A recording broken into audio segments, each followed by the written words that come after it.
Jules Verne, un hivernage dans les glaces, résumé du chapitre 5. Imaginez l'équipage dans le brick.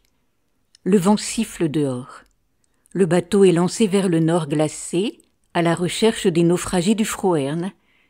Nous sommes en 1800 et quelques. Après avoir échappé de justesse aux montagnes de glace, le navire file maintenant sur une mer presque libre. À l'horizon pourtant, une lueur blanche persiste. Le 3 août, les glaces réapparaissent, unies, serrées. La jeune Hardy doit slalomer entre d'étroites passes. Le froid devient mordant.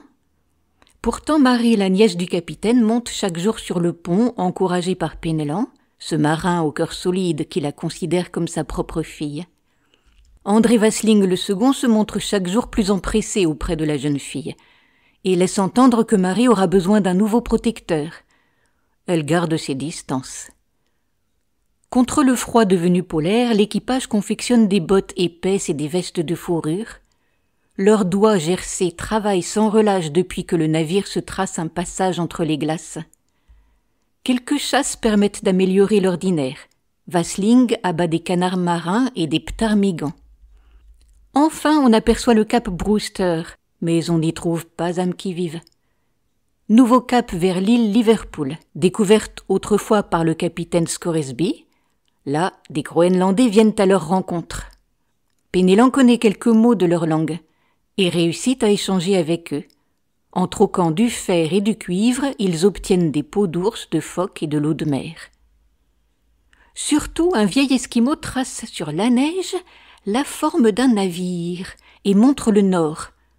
En effet, 3 mois plus tôt, un bâtiment avait été entraîné dans cette direction. Était-ce le Frohern ?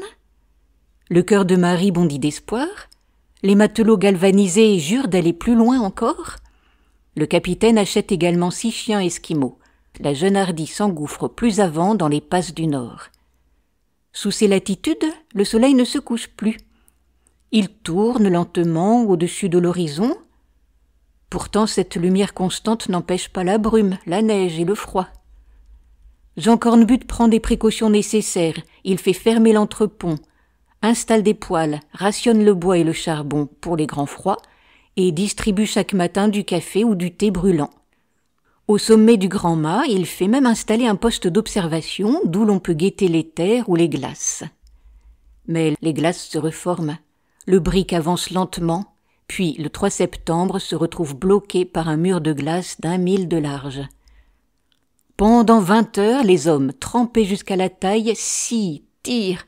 Leur force s'épuise vite, mais après cet effort, la glace se fend, le courant emporte les blocs, et le brick peut reprendre sa route vers le nord mystérieux. Si ce résumé vous a plu, merci de cliquer sur le pouce. Vous pouvez retrouver histoire et poésie sur ma chaîne Entendre lire.